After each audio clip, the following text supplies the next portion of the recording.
Oi, meus amores, tudo bem com vocês? Espero que sim. Vamos falar aqui agora um pouquinho sobre infarto. Vocês vão gostar porque esta é uma aula um pouquinho mais rápida. Dependendo agora para frente, a gente vai ter algumas aulas um pouco menores e um pouco mais rapidinhas, porque falar das patologias em si demanda menos tempo do que falar dos processos, né, que nós vimos em patologia até agora. Então, lembrando dos processos, fica mais fácil para a gente conhecer, então, como acontecem as doenças, né? E já seguindo a linha de pensamento em que nós estávamos no final das aulas sobre os processos, que a gente viu sobre isquemia e hiperemia, né? Isquemia, falta de circulação, né? A falta de sangue num local. E a hiperemia é a congestão, né? Ou seja, o acúmulo de sangue em um local. A gente vai falar então agora de infarto, né? E principalmente infarto agudo do miocárdio, né? Bom, então o que é o infarto? O infarto é muito fácil da gente entender agora que a gente conhece o que é a isquemia. O infarto está totalmente ligado à isquemia, né? Justamente porque ele é a diminuição da quantidade de sangue ou a não chegada, né, do sangue aos tecidos, principalmente aos tecidos cardíacos, o que pode levar à morte tecidual nesse local, ou seja, é a ocorrência de uma área de isquemia, principalmente nesse caso no coração, né? O infarto agudo do miocárdio, o IAM, né? O IAM. O que vai ser o IAM? O IAM vai ser quando acontece uma isquemia na região do miocárdio, na região do músculo cardíaco, né? Esse processo, quando ele é irreversível, quando nós temos realmente a morte de uma área tecidual, principalmente aqui no coração, nós vamos ter então um infarto. Bom, o infarto em si, né, ele vem do latim infarto, que significa cheio, atulhado, ou infarciare, né, que significa inchar.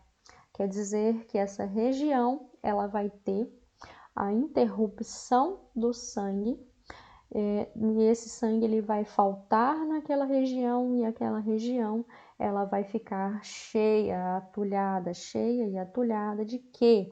Ela vai ficar cheia e atulhada do sangue antigo que estava naquele local, né? Então ali nós vamos ter uma pouca congestão e principalmente a falta, né, da interrupção do fluxo sanguíneo, que vai ali ocasionar uma necrose, né? Por isso que foi tão importante a gente estudar todos os processos antes de chegar então nas doenças. Olha só, aqui só nesse conceito nós temos 3 processos, né, que podem acontecer e que estão totalmente ligados ao fato do infarto, que é o que? A congestão, nesse caso aqui, né? A interrupção do fluxo sanguíneo, que é a isquemia, que vai ocasionar uma necrose, certo? Então, nós temos 3 processos aqui, ó. Uma congestão, um caso de hiperemia patológica, que vai então causar a interrupção do fluxo sanguíneo, que vai causar então uma isquemia, que vai dar como consequência uma necrose, uma morte tecidual, né? Uma morte celular naquele local. Bom, então, classificação dos infartos, né? Os infartos podem ser do tipo branco ou do tipo isquêmico, né? A mesma coisa que branco ou isquêmico. Nós temos a mesma classificação, no qual a gente vai ter aqui então uma tumefação e palidez local, ou seja, essa tumefação é o mesmo que o edema. Nós vamos ter um edema no local e uma palidez. Essa palidez é decorrente justamente da interrupção do fluxo sanguíneo, tá bom? Lembrando, pessoal, que infarto a gente não vai ter apenas no coração, né? Nós podemos ter em outras áreas, como no cérebro, como no no pulmão do nosso paciente, mas aqui nós estamos falando de um modo geral, tá? Mas o nosso grande exemplo sempre é o músculo cardíaco, que é o mais comum, né? Em que se acontece episódios de infarto. Quando a gente fala de infarto isquêmico, ele é muito mais comum, então, aqui no tecido cardíaco, né? No miocárdio. Além disso, nós vamos ter também um infarto vermelho ou hemorrágico. Então, quando eu digo que eu tenho um infarto branco, ele é totalmente isquêmico. Então, aqui no infarto branco, eu vou ter a falta de sangue naquele local, eu vou ter uma área de isquemia. Quando eu falo de infarto vermelho, eu vou ter o contrário, eu vou ter uma hemorragia no local, né? Então, eu vou ter uma congestão, eu vou ter um acúmulo de sangue no local. Então, o branco é quando vai faltar oxigenação, vai faltar sangue, e o vermelho é quando eu vou ter o contrário, eu vou ter uma hemorragia, uma grande quantidade de sangue no local. E aí, então, essa grande quantidade de sangue no infarto vermelho vai causar, então, uma obstrução arterial, né? E essa obstrução pode ocluir algumas veias e causar a permanência do sangue ali no local, né? O sangue vai se acumular naquela região. É comum em tecidos frouxos, por exemplo, o pulmão, né? E o cérebro também. O mais comum no tecido cardíaco é o isquêmico. Então, o isquêmico é mais comum na região do coração e o vermelho é mais comum, por exemplo, no pulmão e no cérebro. Bom, falando um pouquinho mais dessa classificação, né, dessa diferenciação entre infarto branco ou isquêmico e entre infarto vermelho ou hemorrágico.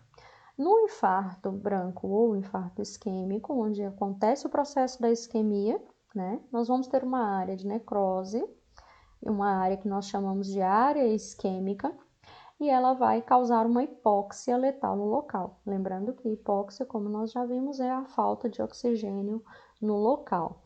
E esse território, então, esse local vai perder a sua circulação. E aí sempre nós vamos ter uma oclusão de uma artéria, porque aqui precisa ser um caso que não seja reversível. Geralmente essa oclusão arterial costuma ser fatal, né? Dependendo do tamanho da área dessa artéria que for ocluída, né?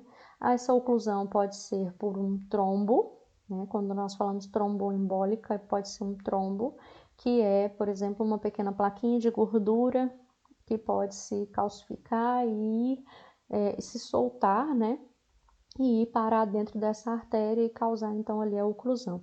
Ou compressiva, ou seja, de alguma forma essa artéria vai ser apertada, vai ser amassada, ela vai ser compressada mesmo, né?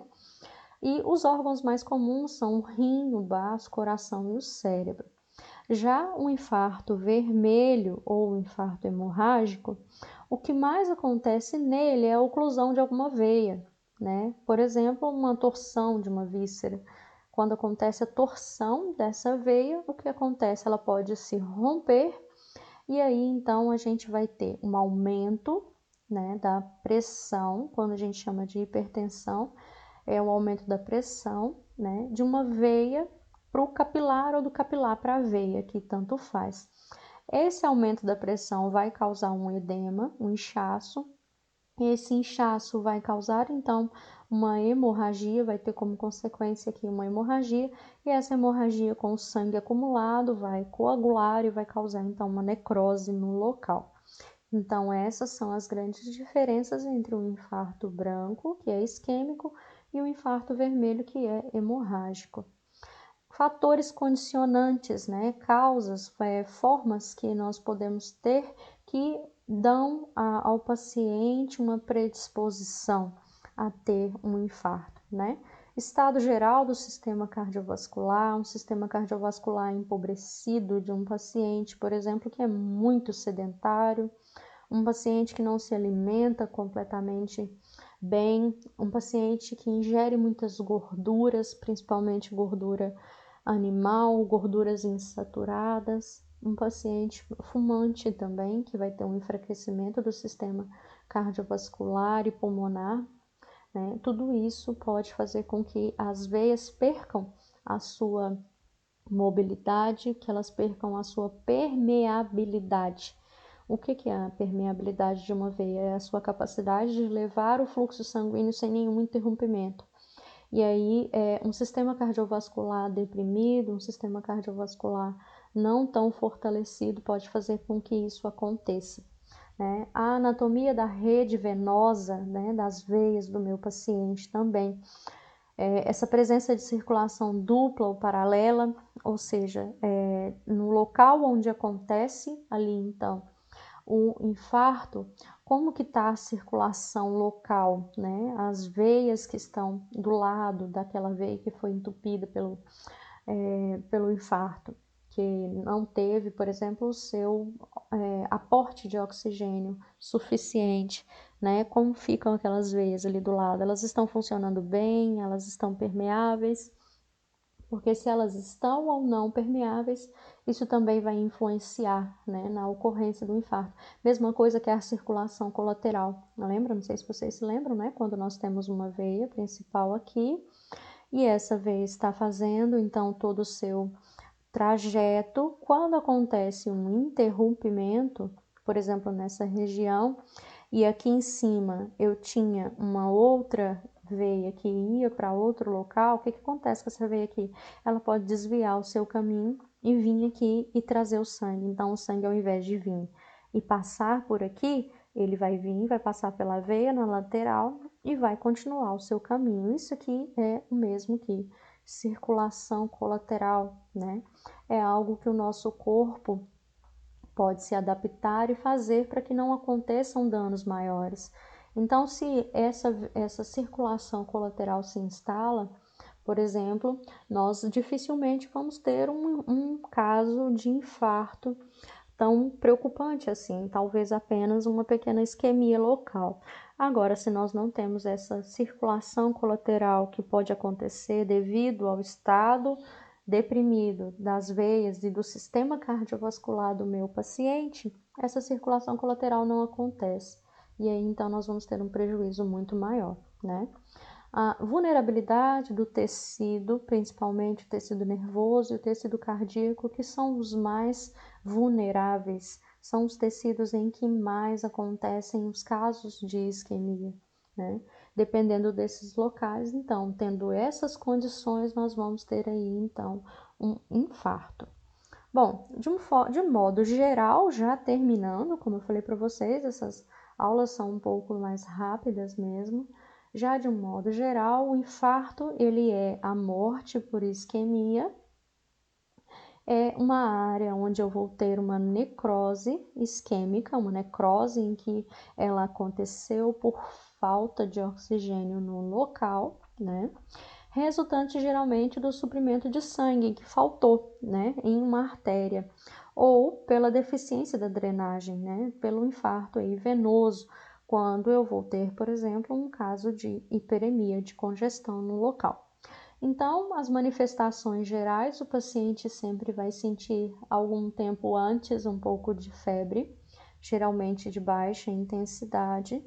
Vai acontecer a queda, né, dos leucócitos, o aumento de algumas enzimas no sangue, liberadas principalmente pelas células lesadas, né? Ou seja, vai acontecer uma lesão naquelas células e aí nós vamos ter a liberação de algumas enzimas, como transaminase, fosfatase e desidrogenase.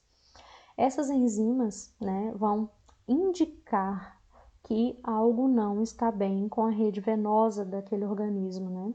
Então, tendo presença dessas enzimas, principalmente em exames de sangue, perdão, quando nós vamos ter uma presença de leucocitose, né, a diminuição dos leucócitos e a presença dessas enzimas no sangue, pode sim estar indicando que esse paciente vai ter ou está tendo um quadro de infarto. E o aumento da velocidade da hemossedimentação, ou seja, o aumento da deposição dos componentes do sangue, né? Também pode me dizer se esse paciente está tendo infarto ou não. O aumento da bilirrubina também ali no exame de sangue pode também indicar. O aumento da icterícia, né? O paciente quando fica com aquela região da pele mais amarelada, isso de uma forma geral pode acontecer no caso de um infarto vermelho. A dor, principalmente a dor precordial, né, ou a angina, lembrando que a angina está totalmente ligada, né, à isquemia, e algumas disfunções, dependendo do órgão que vai acontecer. Por exemplo, dificuldade para respirar quando acontece no pulmão. Então, são esses aqui alguns sintomas que o paciente vai ter quando vai estar manifestando algum tipo de infarto, de uma forma geral, no organismo, e aí a gente consegue perceber todos esses sintomas ou alguns deles, quando o paciente está apresentando infartos. Ah, professora, mas e o infarto fulminante? Quando nós temos, então, um infarto fulminante no coração, quer dizer que foi em uma área muito grande que ocorreu essa isquemia, essa falta de oxigênio. Então, em uma área muito grande do coração e em uma obstrução também muito grande, nós vamos ter então ali a interrupção do sangue de forma brusca, de maneira que o coração não consegue reverter e não consegue dar continuidade, por exemplo, ao próximo fluxo sanguíneo. E aí acontece então a morte instantânea, muito rápida, né? Esses casos são um pouco mais raros, a maioria dos infartos costumam ser pequenos, mas acontecem, né? E esse paciente também, em casos de infartos fulminantes, podem ter algum desses sintomas até 24 horas antes, né? Só que é bastante complicado você perceber. O principal é esse aqui, ó, que é a dor precordial, que é a angina, de um modo geral. Então, nesse caso aqui, na presença de angina, sempre desconfiem de infarto, né? Essa dor precordial, essa angina, ela é um dos principais sintomas e é um dos principais sintomas em que devemos ficar atentos como enfermeiros, tá bom? Então, pessoal, é isso aí. Uma forma de prevenção também é fazer bastante exercício físico, boas alimentações, né? Não se alimentar de gorduras trans, gorduras saturadas, alimentos processados ou ultraprocessados, ter uma boa atividade física, ter um bom condicionamento físico, principalmente em exercícios que estimulem a área cardíaca e respiratória. São boas formas, né, de se prevenir um infarto. Diminuir o estresse, diminuir a ansiedade também, são boas formas de prevenção. Então, pessoal, é isso. Falei que essa ia ser bem rapidinha mesmo, né? Infarto é bem mais fácil da gente compreender quando a gente já conhece os processos que podem levar a essa doença. Semana que vem a gente continua com mais uma patologia. Qualquer dúvida, vocês me procurem. Não esqueçam de colocar o nome de vocês para constar lá na presença e estudem bastante para que a gente possa dar uma boa continuidade nos nossos estudos daqui para frente, tá bom? Lembrando que as patologias nem sempre vão ser ligadas umas às outras, então nós vamos estudar infarto agora, próxima semana acidente vascular encefálico, depois hipertensão e assim vai. Então essas doenças nem sempre vão ter ligações entre si. Então, estudem cada doença separadamente, tá bom? Pessoal, é isso. Muito obrigada e até mais.